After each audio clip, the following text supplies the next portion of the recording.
What's up? What's up? What's up, everybody? It's your boy Mike Robinson, and this is another episode of Let's Take a Walk. I hope everybody is having a great and awesome week. I definitely did. The shutdown is over, and we are back at work. And to be honest, I got mixed feelings, but you know what? That's a different conversation. Tonight, this evening, we have a young lady who is a minister in training. She is a singer songwriter. She is a Christian artist out of Baltimore, Maryland. She is charismatic. She is energetic. As you can see, she has a great smile. We're going to sit and we're going to talk to her for a few minutes about her journey as an artist, as a songwriter, as a minister in training, and just see how she's able to navigate it all at such, an early stage in her life. Her name is Miss Roshonda Turner, affectionately known as Ro. For those of you who may not be familiar with her, I'm going to give her a moment to kind of reintroduce herself and just give a little background on who she is and some of the things that she has going on. So with that being said, all right.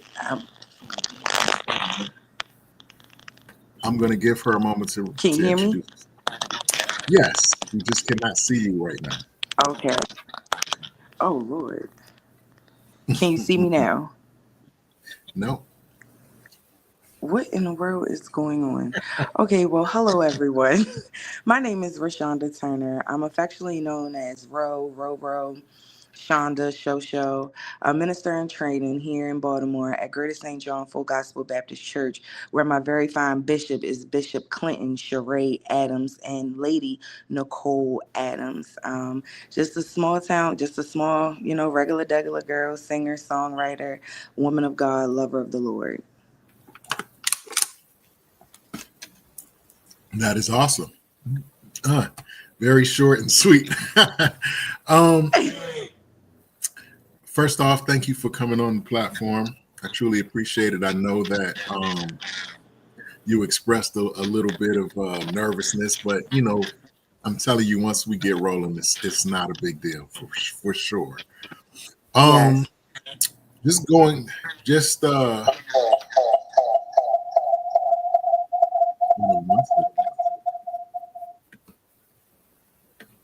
And can you see me now? Yes, there you go. Oh, okay, there we go. Okay, so let's start from the beginning. What what came first, the chicken or the egg? Basically, how does your let's start with the music. How did your musical journey begin, and when did you decide that you were going to sing Christian music as opposed to the other as the older people would call the blues? Secular music, yes, sir. I understand. For me, I've always a child. We're just gonna keep it sweet. I'm not gonna do the long drawn out speeches. Since I was a child, I've been born into the church. My grandfather was a pastor. My grandmother was a first lady. My aunts, uncles, they all, they sung on the choir. I played every role in the church. So music, and with my grandfather being a singer songwriter here in Baltimore, who he is originally from Connecticut. He's been in quartet. So singing, songwriting, and God has just been my blood, what I was born into. My family really does, abide by the scripture, train up a child in the way that they should walk. So when they grow old, they shall not depart from it. And we really believe in those values, in our family. So since I was a child, everything has started since I was a child. When it was just my grandfather, my grandmother, and me going to church on Sundays. I held the offering basket. I sung devotional. That's what it was before it became praise and worship. It was devotion. I sung devotion. I did the sermonic selection. I ushered the people in. I welcomed the visitors. You know how I go. So music is just in me. It's just been in me. Okay. So when did you feel like, well, you said you were trained, you basically from the sandbox you were doing it, but when did you feel like you were ready to get, when did you feel like you were at a point where you considered yourself an artist, where you actually, went to the streets, so to speak? That, when did you think? 2019. It was 2019. Is when I finally was like, okay, I'm gonna do this. And naturally, with the help of my mom and a good friend of ours in quartet, Rodney White, prayers for him and his family. Um, that's when Shonda Tea and Fresh Oil was developed. Okay. Who are some of your influences Ooh, musically? I'm honestly gonna have to say I go back to, I'm gonna say, don't laugh, James Brown, Okay. Dorothy Norwood. Okay. Um, I love me some Shirley Caesar. I love John P. Key. Now, if we want to get up to date and modern, I love Leandria Johnson and I love Lisa Noel Smith. I love her. I love her. That's my auntie. That's Titi Lily. She don't even know she Titi Lily. That's Titi Lily to me. I definitely have to say her. And if I was to give a big name to say someone I look up to, someone who's more like a celebrity status, I would have to say Tamala Mann. Okay. Okay. That's a good diverse group. Um, Yeah. And I'm gonna add Aretha Franklin in there too. I love me some Riri. Yes. yeah, that's a pretty diverse group. Um, First off, what's the climate like in Baltimore when it comes to gospel music? Do you find it to be very welcoming? Do you find that there's a openness for it? Is it like a small like section, or like what is it like? In Baltimore, my personal opinion, we church. I'm not taking nothing away from the north, the south, the east, or the west, and nobody else. But when I say here in Baltimore, we church, okay? And it's so diverse because we can go anywhere from the old slave hymnals to quartet to CCM. We're so diverse up here in our gospel and music ministry that we can. It's like anything you throw at us, we're just gonna do it. We're gonna kill it, clean, cut, and dry. You know what I mean? Mhm. It's an open market. It's room for everyone out here. Everyone can eat. You know, if you do the work, you network with the right people. You know, and especially when you are abiding by the word of God, and you put Him first and allow Him to lead you. Nothing is impossible. I promise you that. But here in Baltimore, it's hard, but it's not hard because it's so much room out here. Um, we have a lot of local musicians and singers that sing backup and play for a lot of the big names. Mhm. Um, we have a lot of local musicians and singers, even, being asked to go out of state, and out of town to some of the bigger ministries, bigger churches, bigger music ministries. So I'll say here in Baltimore, this is a good place for you to start, learn, and grow. It's definitely, this is definitely a good area, a good market. Okay. So what has the reception been like for you specifically? Do you feel like when you finally decided to go public, so to speak, did you feel like you were ready all the way? And do you feel like people were receptive to what you were doing? Ready all the way? No. Receptive? No. I'm not going to come on this live stream and paint a picture as if, I got it like that, because I don't. I'm not going to be one of those people. But what I will say is this: no. No, I do not feel as though that I was ready, but we never feel ready when God tells you that you're ready. You understand what I'm saying? You're when you keep running from something, and God is going to find a way to get you to do whatever it is he's pointing you to do, no matter how Right. many what you do. So I wasn't ready. I know that for me, in my opinion, I wasn't ready. But Hmm. God said it was time because it was his time and not my time. Right. So with that, yes. Now the reception aspect of it, I will say is mediocre. Um, because you have the people which everyone experiences where you have the crowds that are just dry. You got the crowds that you really just got to sit there and work and work and work and work Right. and work. And then finally somebody blood start pumping in there and you got something going. And then Yeah. you have the audience or the crowd where they come with an expectation, they come looking for something from the Lord, they already geared up and charged, you know what I mean, and where you don't have to strain yourself and really put all of that. But I will say, me, I give my all every time. That's one thing I'm not going to do. I'm not going to short God. I don't care who move and who don't move. I'm never going to short God of his glory, because he's been too Right. good to me for me not to give it my all. But I will say, reception wise, I'm pretty well received. I get a lot of love, a lot of love. I was recently blessed by an older couple, and it really touched my heart, because you never know who's watching, you never know who's paying attention, you never really know who see you.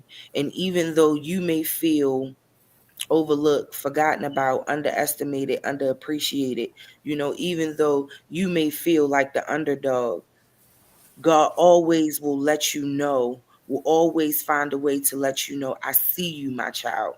I hear you, my child.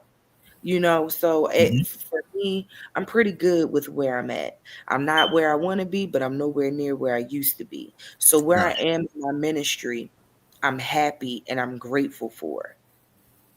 you. Okay. But 2026, there are some things cooking in the pot. Okay. Okay. I feel you. So how would you describe your style, quote unquote? I saw I watched some videos of you, and but they were like quartet style. And I was really it's always, I'm sorry, it's always funny when I see women sing quartet music. I don't know why that's funny to me, but Why is that but funny? I don't know. But you were awesome. Don't get me wrong. You were awesome. Thank It's you. just Thank you. it's just I don't know why. I guess I'm just so I used to seeing understand. It's like guys or whatever. it's But yeah, it's like a double standard type of thing, maybe kind of, so. sort of. Maybe Yes, so. I got you. It's the same Maybe thing. It's so. the same. It's the same thing when they say that women shouldn't be preachers or pastors. Mhm. Women shouldn't hold certain titles in the church. So I understand. For you, it may be a little funny. It may, feel a little weird for you, Yeah. but you're receptive Now, of it. now, don't get me wrong. I'm not saying that women shouldn't be doing it. I'm just not used to seeing it. I'm so Okay. it's just like, Well, man, one that's thing I will say is this: you better get used to seeing it, because the sisters is stepping. Do you hear me? Okay. absolutely. I will say, this right now. My top, I'm gonna do my best and try to get the names correct, because I have the playlist in my playlist for work is nothing but quartet drives. Okay, nothing but quartet drives. So I'll say female wise, I'm gonna put Auntie Lisa Knowles and the Brown Singers number one. They take the goat for me. I'm Okay. going to say Shavella and the Spiritual Voices. I'm also going to say the New Gospel Pearls of Washington, D.C. Lead singer Verna Locust.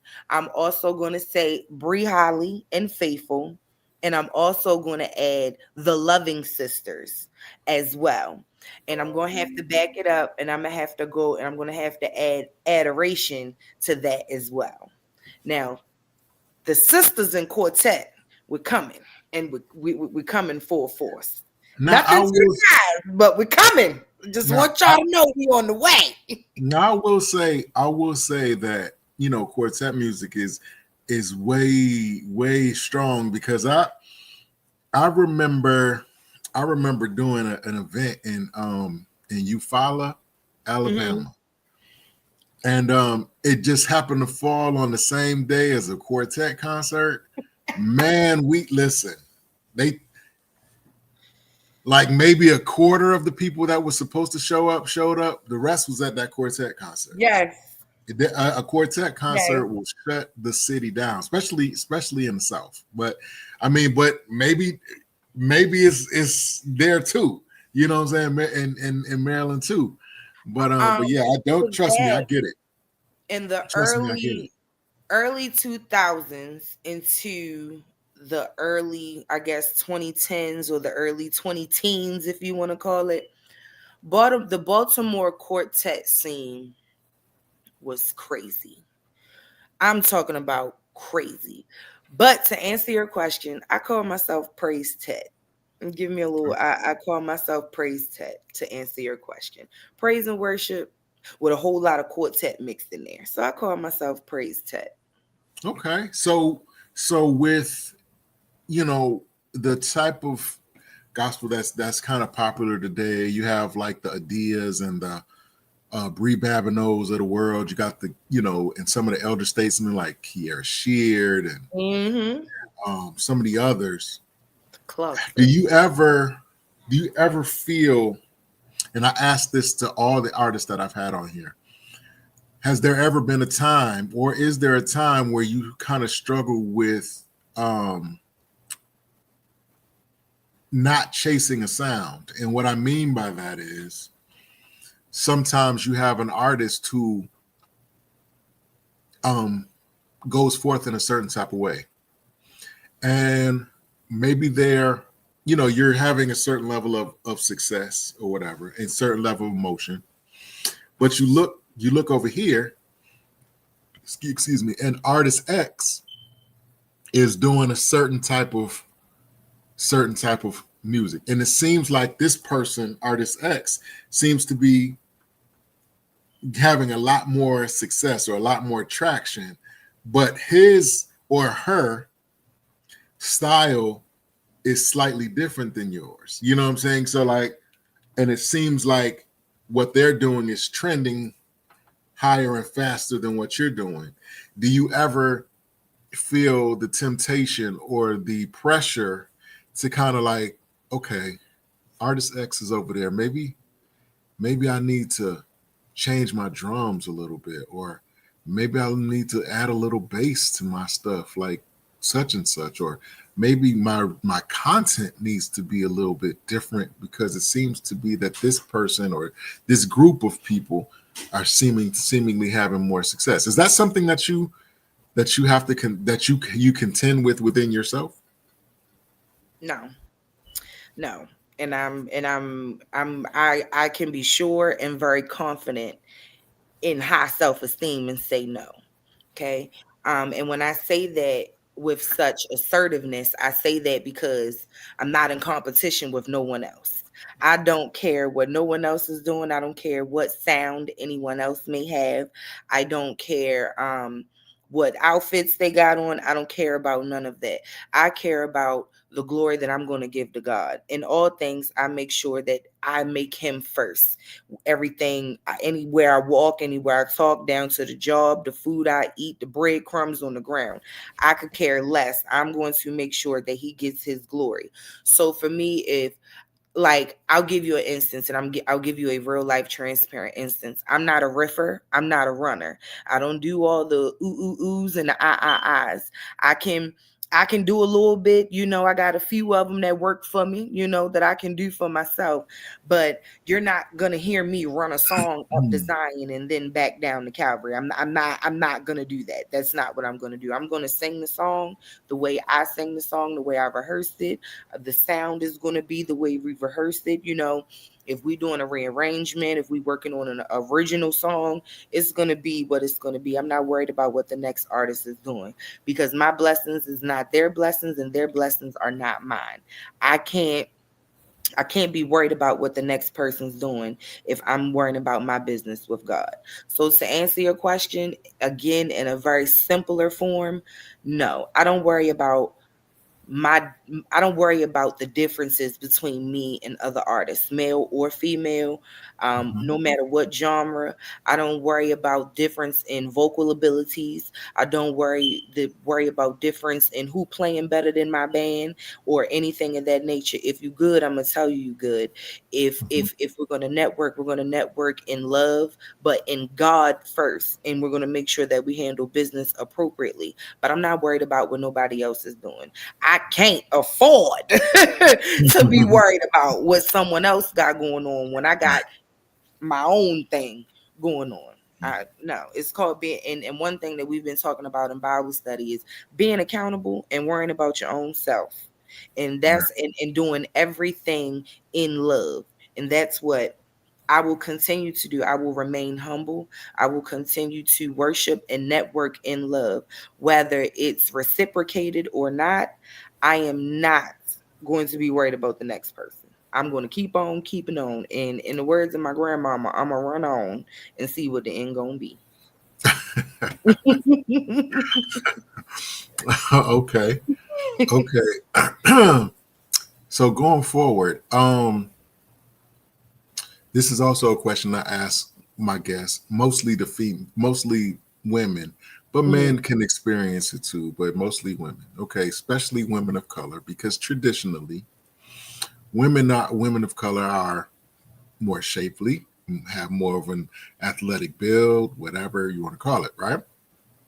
So back in the day, everything used to, people used to go forth with choir robes on and suits and That was church. the Mhm. traditional God. But now fast forward, everything is a little bit more relaxed, for lack Yes, of better words. yes, um the fashion has evolved as it should.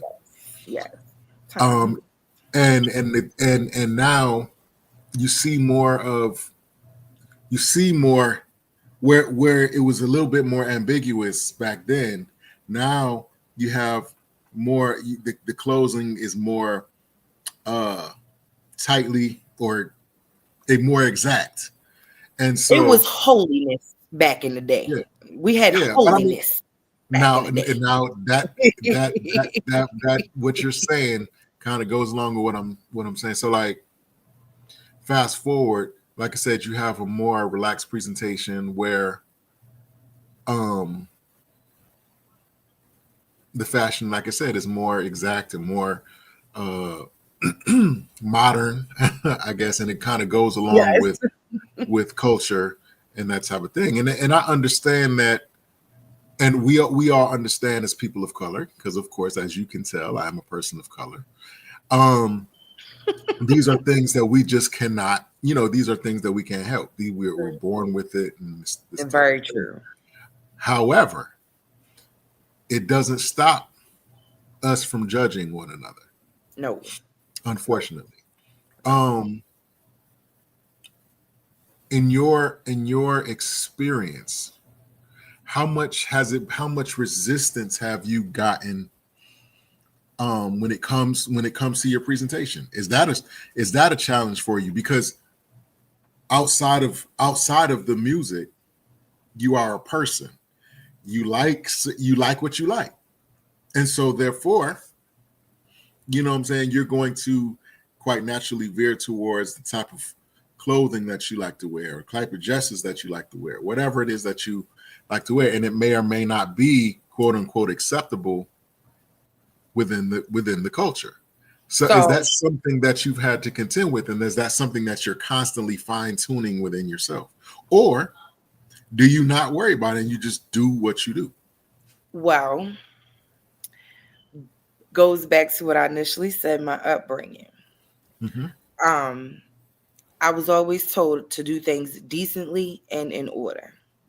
Mm-hmm. And in all things, be presentable when you go out the house. You know, your mom always tell you make sure you got clean underclothes on in case Right. something happen to you, you won't be dirty. Right. Well, for me, when it comes to ministering and also being a gospel artist, I'm never going to present myself in a way to have anybody looking at me other than looking for Jesus. You should not be looking at my attributes. You should be looking towards the cross. Okay. And my backside or front side should not be exciting you when you should be excited for Jesus.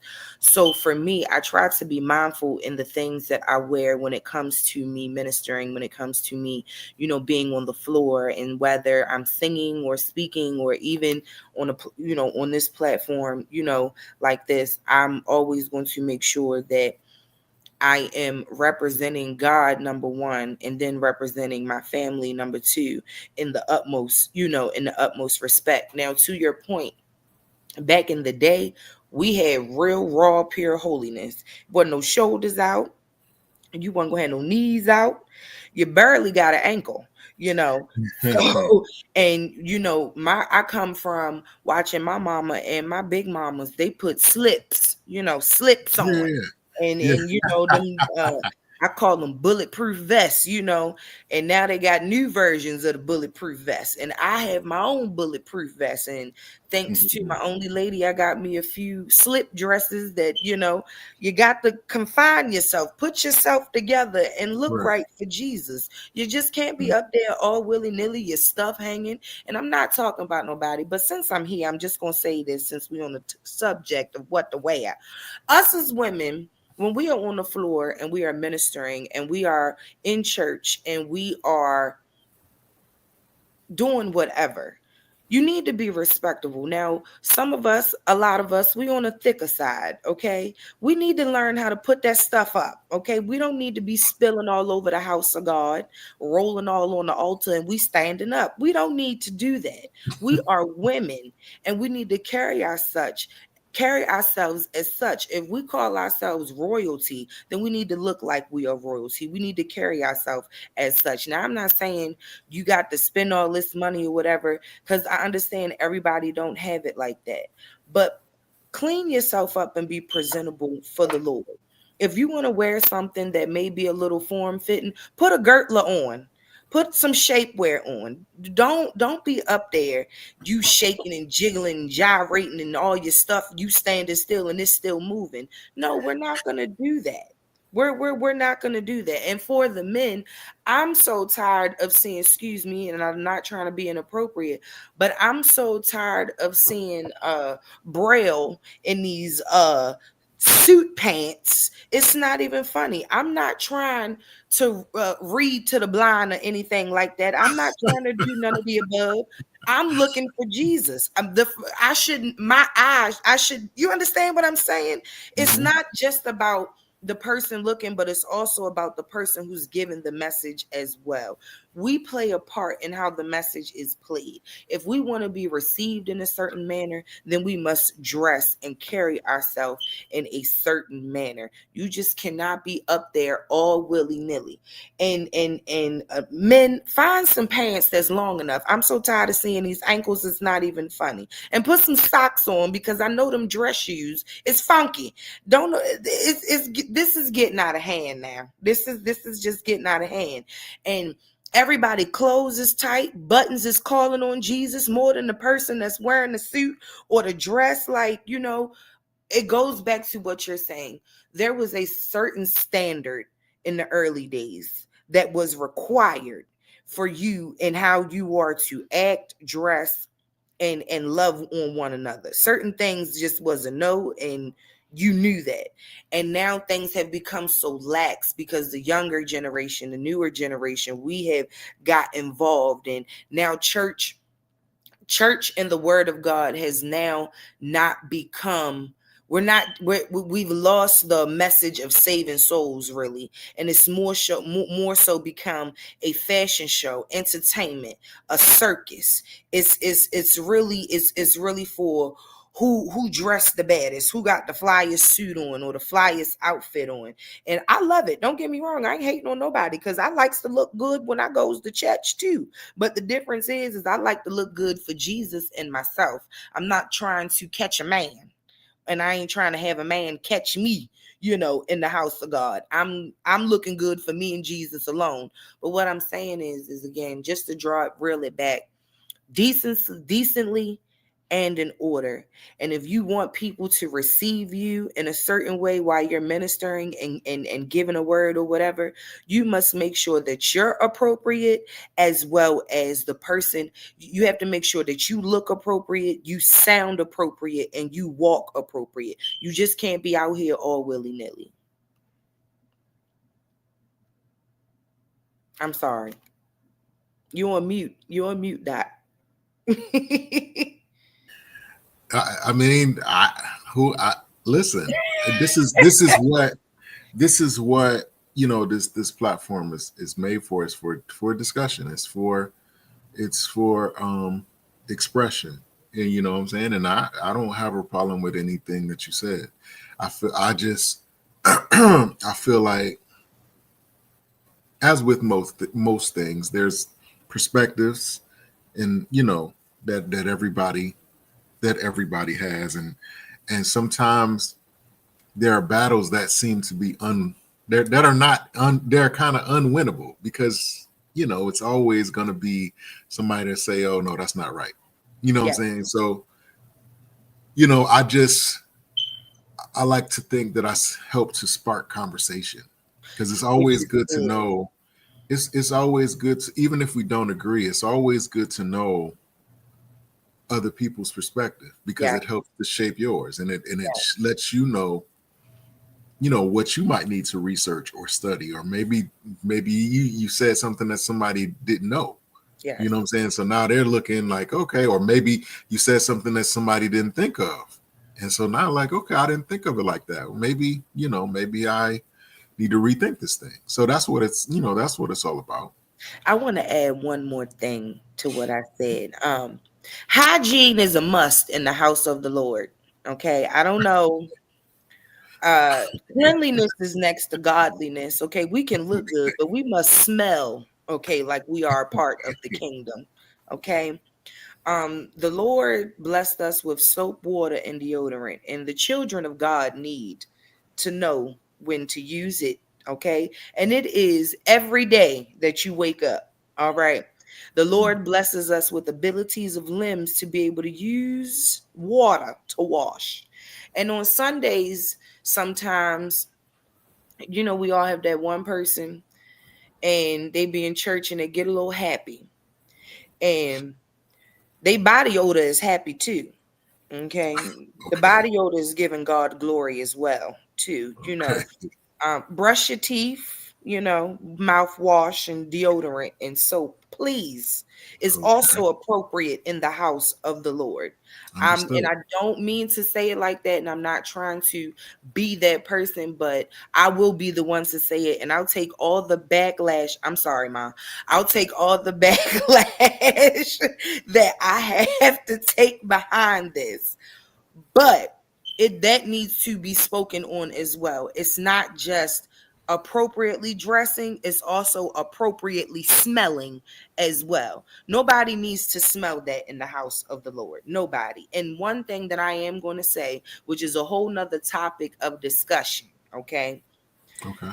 Now, I'm going to say this, and it's a whole nother topic of discussion, but hell has a smell, okay? And if you know, those of us who have the God-given ability knows exactly what I'm talking about. Okay. Okay. Demons, spirits, all of those things, they have a certain smell. Okay. And a lot of people who are in ministry are funky. Okay.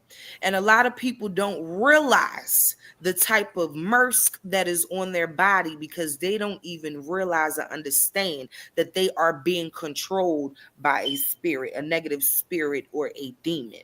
So cleanliness is next to godliness in every sense of the word. Okay. It's not just about getting dressed and looking your best, but it is also about smelling like you are a part of the kingdom. So whatever you have to do to cleanse your mind, body, and soul spiritually, to be right with God, so that you can also be received when you're on the floor as well, do so. do so. And again, that's a whole nother topic of discussion, but I bring that back to say, get your odor together. Get your odor, your aura, get your appearance. If I'm not mistaken, it's the Canton Spirituals. Sweep around your own front door before you try to sweep around mine. I.e., clean it up, saints, before you go out here and you try to minister somebody and you over here living in a hoarder's house. No. Okay. All right. Hoarders. And I said hoarders because I don't want nobody to think I'm on here using negative language and we're talking about the Lord. No, I said hoarders, but I just wanted to put that out there. That also goes with appearance, your Okay. smell. I'm sorry, but go ahead. Understood. Okay. Moving right along. Ministry. We're gonna go from music to the music ministry to the Oh, that was the to Williams the brothers. spoken word. Okay. You said you're a minister in training. So like, do you feel like you were called? You know what I mean? Yeah. Like, was there a calling, or do you feel like there was a combination of things that confirmed to you that, it was time for you to accept, this mentor? Okay. Goes back to what I said early on. You can run. And I watched a video today. Faith Jones, she had made a video where it says you don't even have enough gas money to run from God. Okay. Mm-hmm. You don't have enough time to run from God. When God calls you, he calls you. Okay. He don't care where you at, what you doing, what you look like. God don't care about none of that. God comes for, and this again goes back to the older saints and a cliche that they say, God comes for the unjust and not the just. God don't never call nobody that got it all together. God never calls anybody that's picture perfect. If you notice in the Bible, everybody that the Lord used, something was wrong with them. Some a little more than others. Some had small stuff, some had medium, some had big, and some of them you just read about when you was looking like Jesus. You sure you meant to call that person to do your will? And the Lord said yes, because watch, I'm still going to get the glory. So, as a minister in training, yes, I feel as though, yes, I know for a fact that I was called. I have been beat down, I have been beat up. And when I tell you that thing gracefully broken, God will strip you. God will break you down to absolutely fragments of nothing. Okay. And he will make you surrender to where you could only call on him, where it is literally just you and God and nobody else. And I knew at that point, once I seen God snatching this and snatching that and doing this and doing that in my life, and I feel like I'm losing my mind, and I felt like I was in a place of, ooh, I can't even begin to tell you. I felt like I was in such a undeserving place of, God, are you the same thing I just said? Are you sure you meant to call me? You sure you want me up there and talking to them folk? Because I'm not the one you want. You sure? Because some of your people don't know how to act, and I don't know how to act all the time neither. So, Lord, are you sure this is what you want me to do? And God said yes, because I'm going to use everything that you've been through to help someone else. And I'm still going to get the glory at the end of it all. So I said, okay, I see you. I hear you. But God, you sure? And then I went back. I went back because I started the process and I got held. And I'm not going to say I got held back. I'm not going to say I got turned away. I got delayed, because being delayed is not denied. It Mhm. just means that God said not yet. So I'm cool with that. I'm cool with a not yet from God, because that don't mean he said that he's not. It's not going to happen. It's just not happening when I think it's supposed to happen. It's happening when God said it's supposed to happen. And I'm cool with that. So for me, I came to a point where when God delayed me, I was like, you know what? I'm done. You ain't even got to worry about it, Lord. We ain't even got to revisit this no more. I'm gonna do your will right here where I'm at. We gonna do within these realms, and I'm good with where I'm at with it. And God said, "Who are you to tell me what you gonna do?" And I said, oh, I think the Lord is the only one that can little girl me, because I sat all the way back and was like, oh, okay, Jesus, I got you. And I said, you know what, God? I surrender. This time, I fully surrender. I'm done. I've tried my best. you know how us as humans, our flesh get in the way. We want to control situations and scenarios. Mm-mm. No. I said, you know what, God? Cool.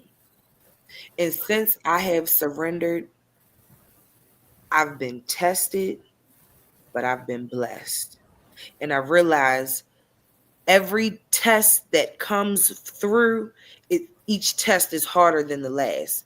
But every blessing that's coming through behind every test is hitting harder than the last blessing. So I'm like, okay, I'm gonna stay right here. And in the words of TT Lisa, I'm waiting on Jesus. Okay. So, being I'm not exactly sure of your age, but I can tell that you are early in your walk, right? And so I'll be there, 32 November okay, 24th. absolutely. So, and you got a birthday coming up. Happy birthday. Thank you. Um, at this point in your life, many might call it you're approaching your peak, like you are approaching that place in life where it's beginning for you, like you're starting to like be more aware of stuff, what I'm saying, of the things around you, and you know relationships, and these different things. How difficult is it for you, especially like I said, being so early on, to stay balanced? Because it's been my experience, and I was telling I think it was my pastor, nobody crashes out like a church person. Because when a church person crashes out, it's like times five. Because especially if they're the type of person that has been in church like consistently every day all week, and it's constantly, and then they finally get that freedom. They're grown, they're out on their own, they might be making their own money, and it's tough when you have you're in a place where now you're experiencing all these new things, all this new information, all this new stuff that you haven't been accustomed to. And so now you're trying to battle between the new stuff you're learning and the foundation stuff that you came up under. So balance is kind of a watchword. And I ask you, like, how much of a challenge is it for you to stay balanced, and not crash out like so many of your peers may have? It is very hard. It is very difficult. I'm going to be honest with you. Um, when you when people see me and I'm performing and I'm calling on Jesus, that's me crashing out spiritually. Okay, that is my spiritual crash out when I'm calling on Jesus. I don't just call on Jesus in my ministry for show. That's my spiritual crash out, because I am holding everything that I have been battling in on the inside. I can't Mhm. put my hands on people. I can't Right, do what I want to do as a human. You understand what I'm saying? right, I absolutely. have to fight everything in the spirit. When we are, when we wanting to go, when we wanting to crash out, when we're wanting to, when we wanting to really just go forth with it, we cannot. And I'm gonna give you an instance, and I hope they watching. I'm gonna give you an instance, and I'm being transparent. There's an older lady. I don't know. She could be in her 60s, 70s. I don't know. There's an older lady. Mm-hmm. She don't know me from a can of paint. This woman has never spoken to me. I've never spoken to her. I don't know anything about the lady outside of what I've seen on the inner line. And yes, I know it's internet, but I said inner line. Um, I don't know her. I don't know her. I've only seen her at the services, the concerts, the programs that we attend. And she has Mm-hmm. said some very rude and nasty and disrespectful things about me and about someone who is very near and dear to me. And this is something that because I ignored it the first time, because everything that has been spoken is nowhere near the truth. But this is a situation where the things that she has said could have been extremely damaging to my ministry had they have been true. You understand what I'm saying? Had they have been true, they would have been extremely damaging. People would be looking at me all sorts of kinds of crazy and calling me all sorts of kinds of things and all of that. And every time I see her, my flesh wants to react. But then my spirit says, but what God do you serve? So within that moment, I have to catch myself and I have to say, you know what? I'm going to let God deal with her. Because there's nothing no matter what I may think I could do for get back, or to try and rectify the situation in any way, shape, form, or fashion, nothing I'd be able to do as a human could match the wrath of God. Because the word of God speaks and it says, touch not my anointed and do my prophets no harm. And the only thing that I can pray is that the Lord has mercy on her soul. And I have to love her as an auntie in Christ. And I'm going to continue to love on her from a distance. From a very, very, very far distance. And I'm telling you, me and this woman has never said not even a hello to one another. She only know me from seeing me sing. That's it. I don't know her from a can of paint. And that's just one situation that I'm speaking on.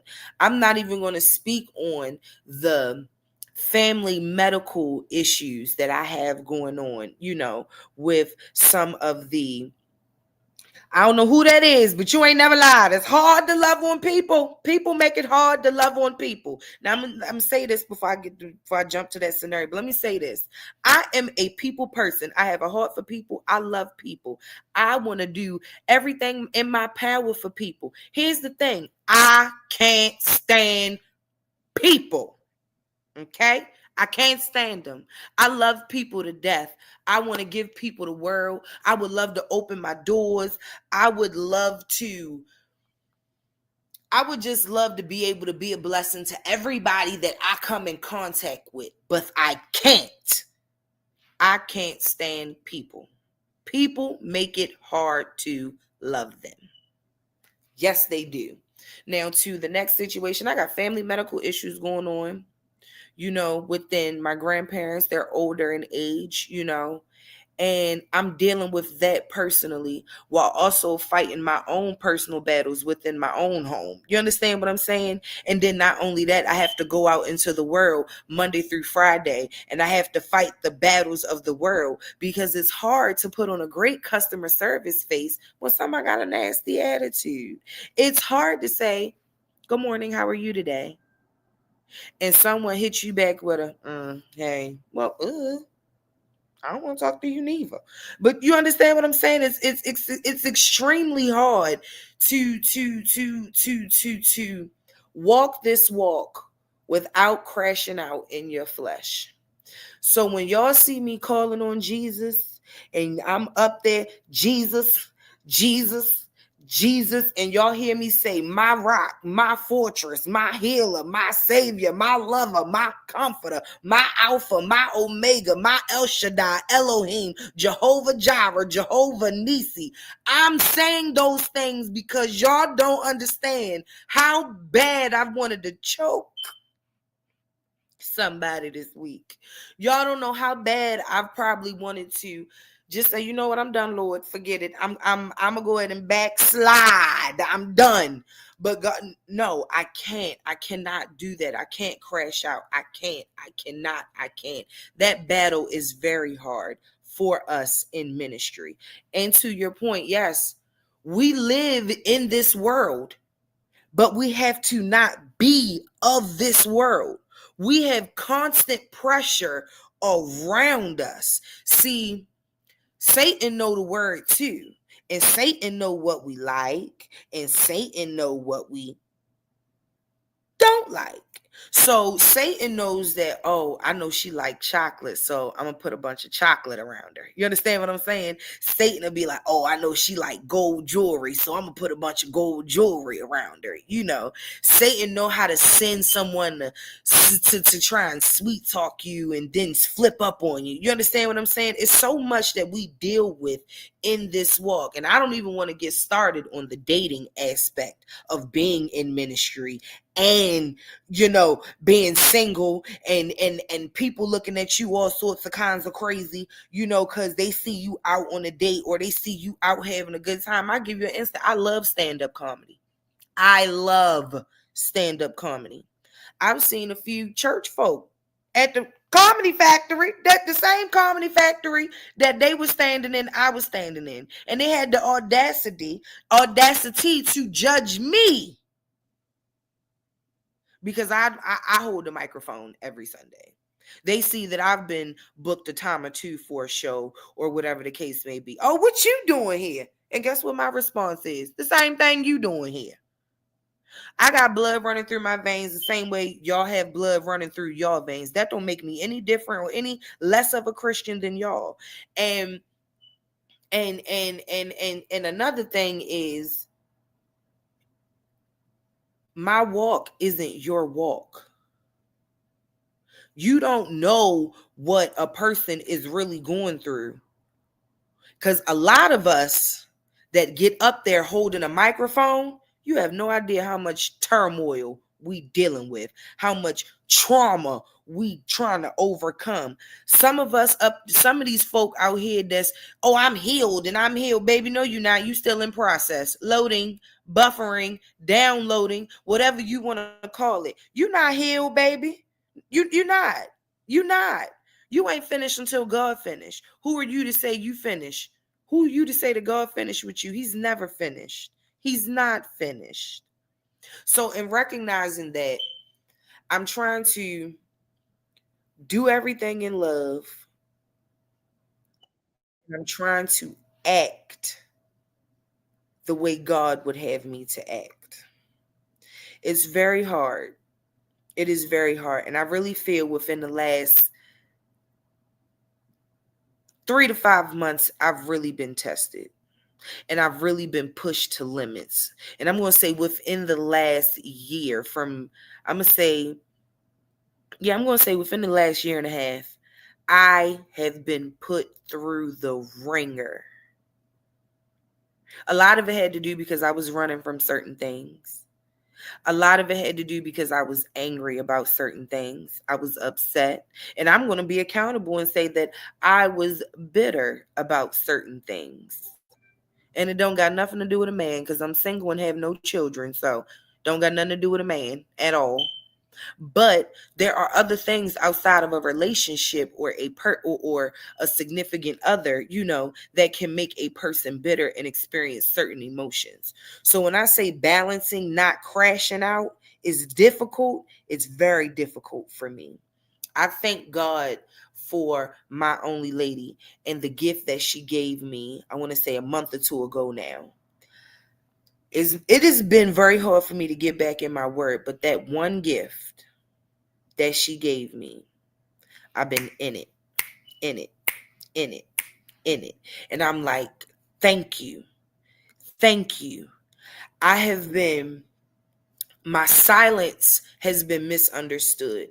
Instead of lashing out, instead of wanting to cuss you out, because I'm going to be open and I'm going to be honest, what a lot of these church folk and people with titles are not going to do. I'm going to be honest and say, I'm a cusser. I will cuss you out and I have not a problem. And then I will go in my vehicle and I will pray and ask the Lord for forgiveness. And Lord, if I know that I've said a whole lot of wrong things, but outside of the wrong things that I have done, if I am wrong, please forgive me. Because the word speaks and it says we can be angry, but we are not allowed to sin in our anger. Feel how we want to feel, but don't react on it. That's hard to do. Okay? It's very hard to do. Because people, I'm going back to this. People do not know what you're going through. People have no idea what you're going through. But what they will do is they will push a button, and then when you react, you become crazy. So now, instead of reacting, I pray more. But I done said a whole lot and a whole bunch. I'm gonna be quiet. Go ahead. I'm sorry. I'm sorry. No, you good. You're good. You're good. Listen, I don't want to overshare because I know I can talk. I know I'm a talker. I can talk. So I'm no, sorry. we have almost gone through the whole hour. I told you offline. It goes fast. Okay. I'm Um, sorry. no, you're fine. I know. I'm not saying it because of that. I'm just saying that just generally it goes. It goes. Especially when you're having meaningful conversation. Yes. Um, I just have one final question for you, to be honest. Oh Lord. Um, you kind of went through everything I would have asked you anyway. Um, Okay. this is a question I ask all my guests, and I just want you to take a moment, think about it, and give me the most honest and transparent answer that you can give me. Okay. What would have to happen in your life, if it hasn't happened already, for you to consider your life a success? What does success look like for you specifically at this point? Oh, not that I'm trying to leave this world today or tomorrow, but a certified stamp letter from the Lord that said I'm making it into the gates, honey. That's success to me. It ain't amount of money on this earth.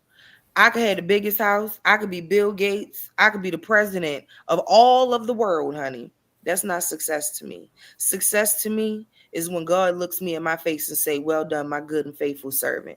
That's success to me. Now, granted, I would love to hit the lottery and get a coin or two, but success for me is God being pleased with me, my thoughts, actions, and deeds in every sense of the word, of God being sincerely and genuinely satisfied with me and my life and how I lived.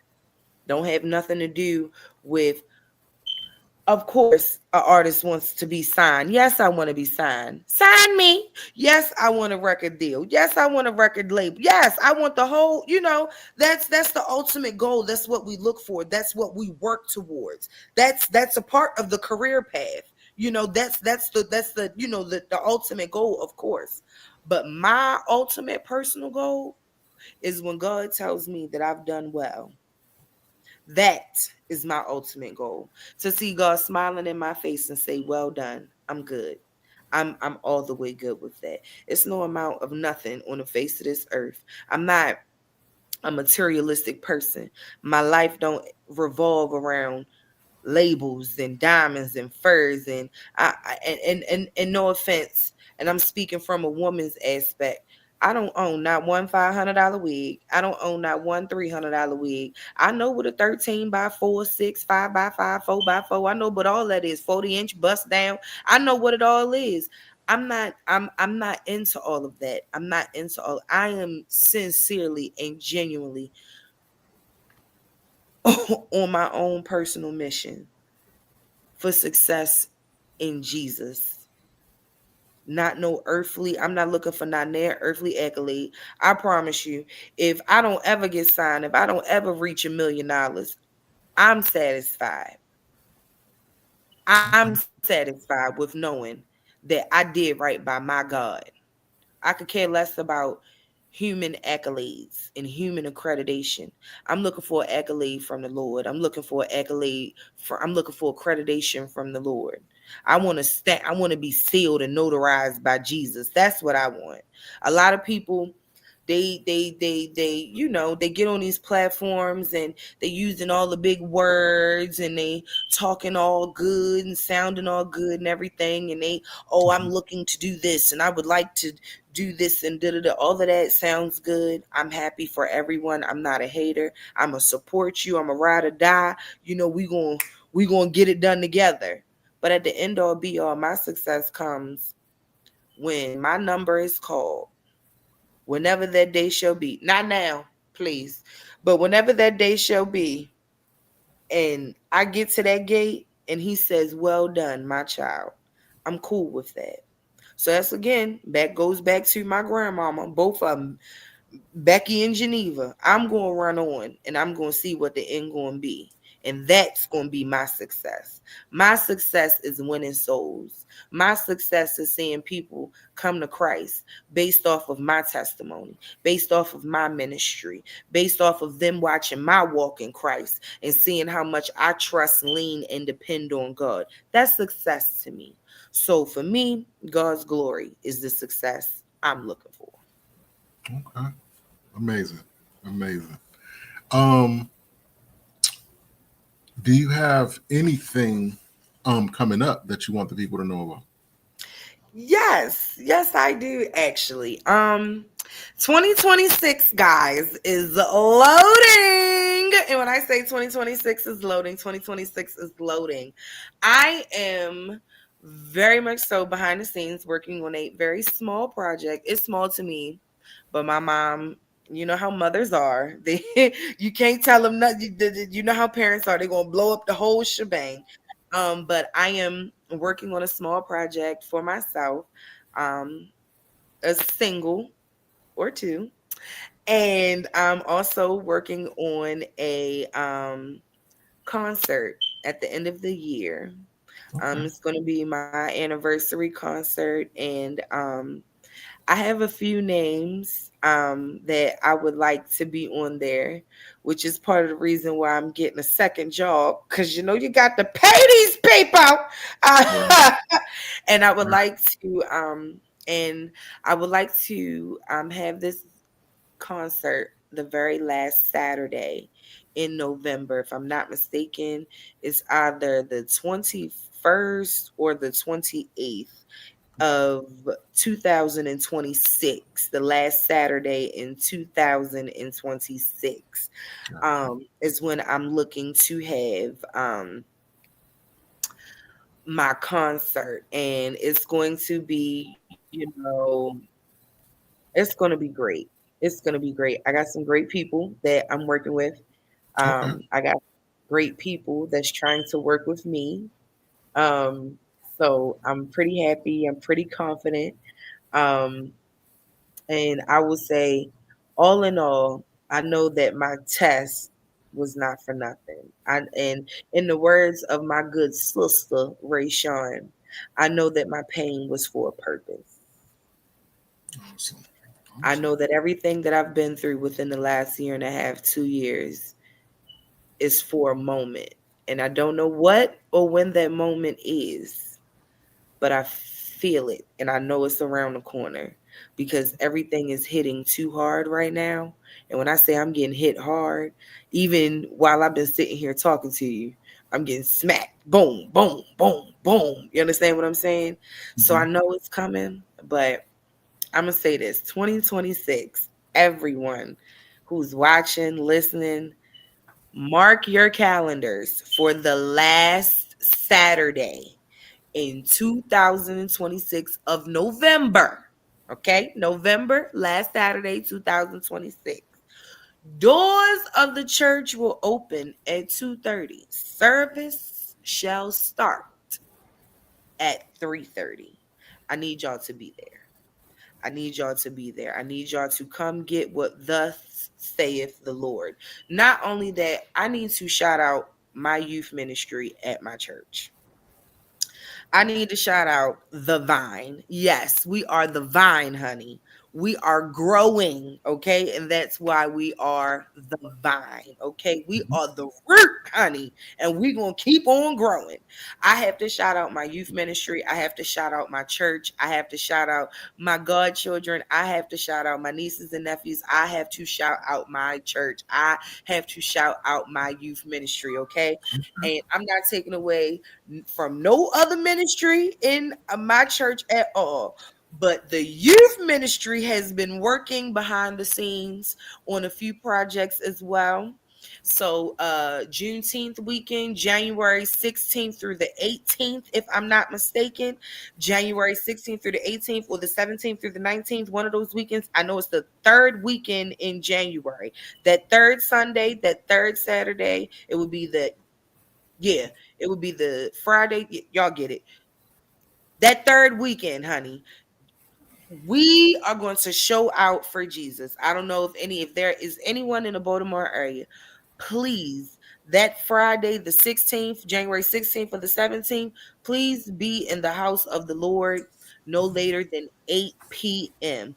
We are having a old school. We're not calling it a meeting. We're not, excuse me, we're not calling it a revival, a convocation. We're not calling it a conference. We are calling it the meeting. Okay. We are on a mission to meet God because we need God to meet us right where we are at.